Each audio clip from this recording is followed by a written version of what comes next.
MP for Midlands North West, Ming Flanagan, has joined us now. How are you doing? Good, Luke. Luke, I have to start off by asking you about the impact of the Storm Alley on your tent here at the Ploughing Championships. What happened? Well, it's only a minor problem really in comparison to a lot of problems people have with the weather, but my daughter on Tuesday afternoon, we rented a house out the road, comes running into me. She was looking at the Irish Independent, I don't know why, and she said, I'm just after seeing your tent blowing in the wind. And so basically we went to try and find out what happened. A tent had flown through the air and smashed into the corner of our tent and basically wrecked it. I think it's done about 5,000 euros worth of damage. So we rang the marquee company, and they're absolutely brilliant. Actually, it was the only one of their 85 units that had come down. So they came in at 4 o'clock in the morning, and they were there until about 7 o'clock. We joined them around 6:30, and we were up and running again at 9:30. And I suppose our philosophy was, if we can't solve this problem, I'm meant to be a problem solver, I won't be able to solve anything. So we were there, and just the reaction has been phenomenal. And it's a brilliant place to get an education as to what people are feeling now about the whole farming situation, you know. But we're over it, and people have had to put up with worse. And so, Luke, we can move maybe to the reform of the Common Agricultural Policy. Yes. Can you just tell us the latest on what's happening over in Brussels? And actually, first off, maybe on your own view of the proposed legislation. My own view is that I'm disappointed with it. And my reason for trying to get elected as an MEP was because I would have liked to try and influence the CAP. And unfortunately, at a time when I decided to do that, the new proposals that have come out are talking about giving more power locally, which in theory is a very, very good idea. But I would question whether our Department of Agriculture has the capacity or the will to implement what they're going to have to implement. So I'm actually disappointed with the proposals. I'm disappointed particularly from the point of view of the potential for redistribution. We actually met with the economist Alan Matthews and had a discussion with him about it. And it's interesting to see what he has said in the last week, that with the current proposals, even excluding the fact that they're talking about taking into account labour costs, there will be nothing to redistribute with this 100,000 limit and down to 60,000. There will be nothing to redistribute. So the first thing we're going to be doing is trying to change that, lowering that to 60,000 and 40,000 so that there will be something to redistribute. And I actually do fear that there will be a false battle set up as well on the whole idea of taking into account what you're paying people to work on your farm, because actually I think that will actually be dropped.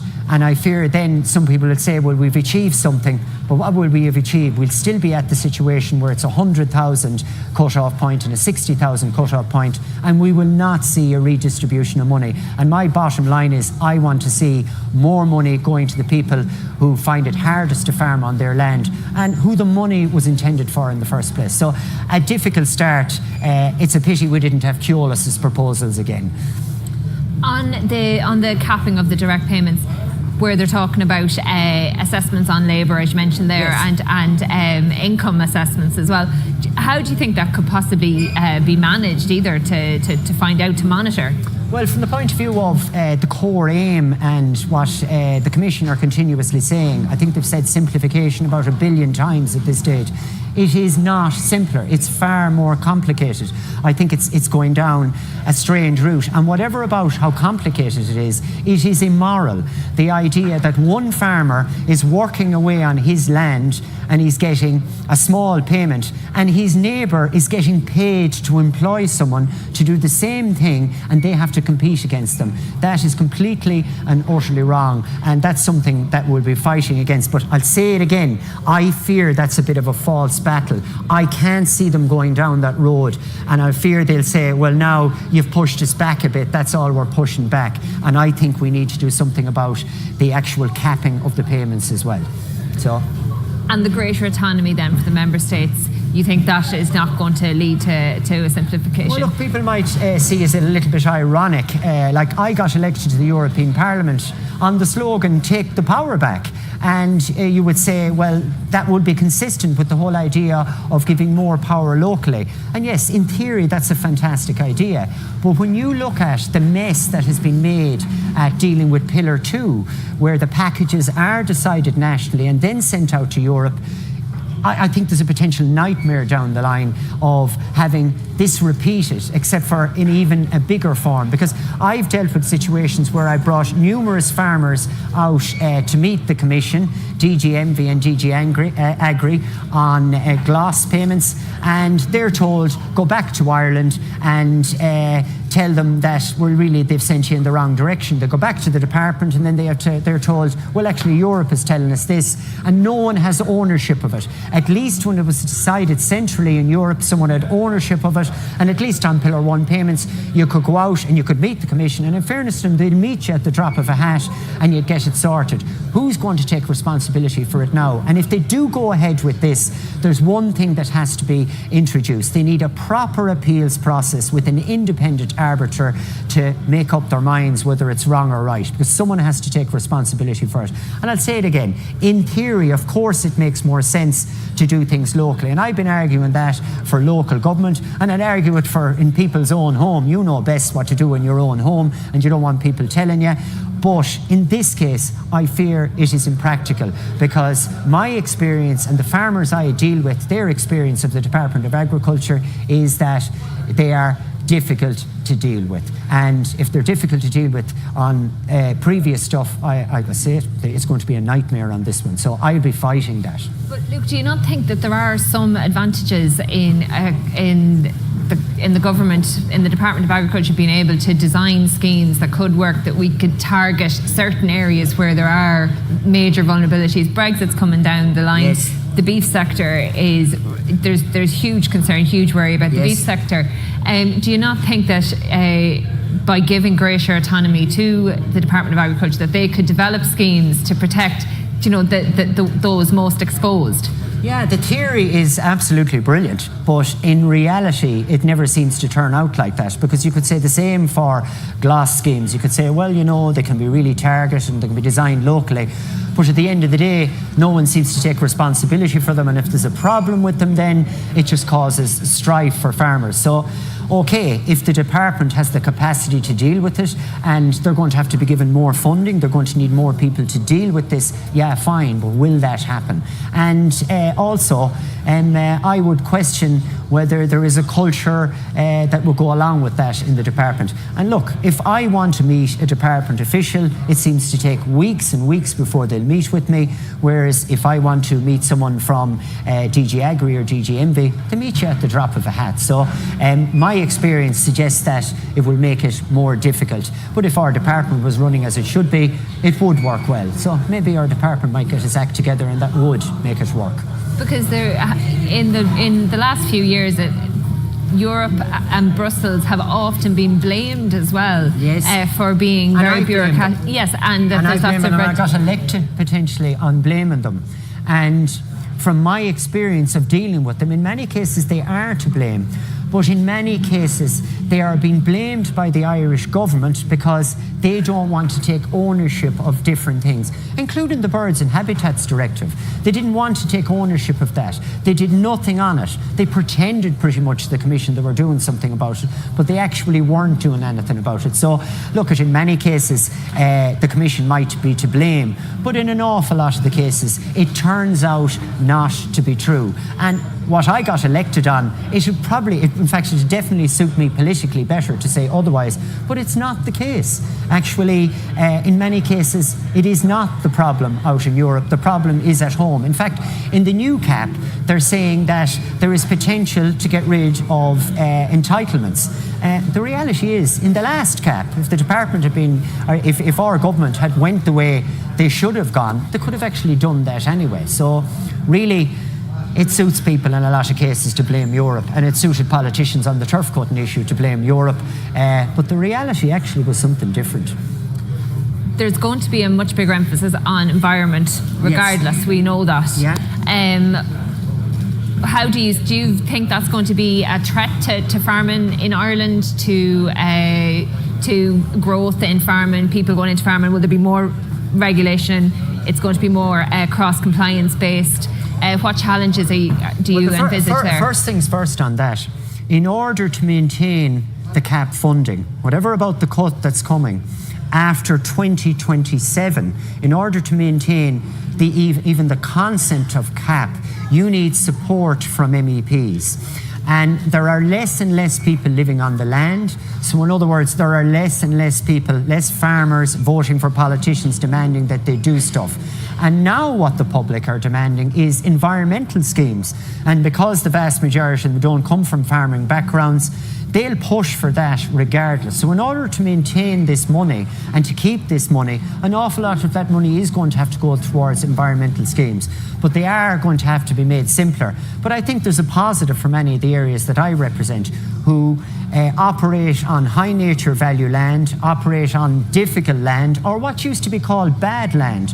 But now we see from the point of view of carbon sequestration, it can be of a massive benefit to our whole economy. So in that sense, I wouldn't be that wistful about the idea that it might go to environmental schemes rather than to a lot of other stuff, because it would actually mean for counties like Donegal, for Leitrim, for Mayo, that actually they would get a lot more of this funding. But if it's going to be ridiculously complicated, well then I'd balk at that, because it's got to be simple and easy for people to understand. Initially I would have been iffy about it, but I see more potential for money to come to areas that should have been getting the CAP in the first place if it's on the basis of environmental schemes. In recent weeks, Minister for Agriculture, Food and Marine, Michael Creed, has been talking a lot about forestry and the potential of planting to help bring down our carbon emissions. Yes. You're Leitrim-based, or Roscommon neighbouring. It's the first constituency I got elected to the Dáil in anyway, Leitrim, yes. Yes, and so what do you make of that? That there is a push on for forestry, for planting, particularly in areas where land is marginal, yes. As a way of bringing down our carbon emissions. Footprint. Do you think that's a realistic, or is that a good solution? Well, for a start, we've got to get the science right on it. And of course, the whole idea that we bring down our carbon emissions is a good idea. But should the whole of the west of Ireland and areas like that be sacrificed so they can get more intense or continue with intensification down south? I would question that. But also, there's this point. We have land, we have wetlands, we have boglands that have massive carbon sequestration potential already. For example, an acre of raised bog can sequester 40 tonnes of carbon. There are wetlands per hectare. There are wetlands that can sequester up to 25 tonnes of carbon. And what we're doing now at the moment is potentially encouraging people to plant some of that land with Sitka spruce that has a carbon sequestration potential of only 12 tonnes per hectare. So in order to bring down our carbon emissions, potentially we're going down the road of something that's actually going to make it worse. So we need to get the science right on that. We need to get the facts right on how much carbon sequestration is already taking place before we do something in the name of helping it that potentially could make it worse. And I would also say as well that it isn't a case of being for or against trees. It's a case of the right trees in the right place. And it's a case of good forestry against bad forestry, or whether you go down the road of continuous cover, or whether you go down the road of one day you have a forest beside you and the next day you basically have what looks like there was a nuclear bomb dropped there. And then you've got to look long term as well. And we've been dealing with a guy called Patrick Firms from the World Agroforestry Institute. And he came out and he had a look at the land where this has been planted. And I can understand why people want to plant this land, because it gives them an income. But from talking to this man, he looked at the land and he sees at most 3 cycles of this taking place. And after that, potentially 50 to 100 years before you'll be able to do anything else on that land. So we've got to think a little bit more long term, and actually, are we in the long term leaving no potential for these areas. So it's got to be, it depends on the type of forestry. But this idea that you're just going to come in and they're going to plant monocultures of Sitka spruce in blocks, en masse, in areas where I live in, sorry, that's not happening, and we can't let it happen. And in the long term, it just wouldn't be good for the whole country. Luke, we're almost out of time. The European elections are next May. Do you intend to run? Oh yeah, I definitely intend to run. Initially, when I got elected, I was unsure about it, and probably one of the main reasons why was because I didn't know my proverbial from my elbow and exactly how the system works.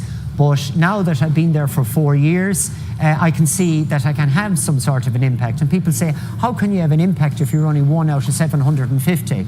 Well, the reality is, in the midterm review, there was only one Irish elected representative from the whole of the Republic of Ireland in the room when the trialogue was taking place to make the final decision on the midterm review. I was there.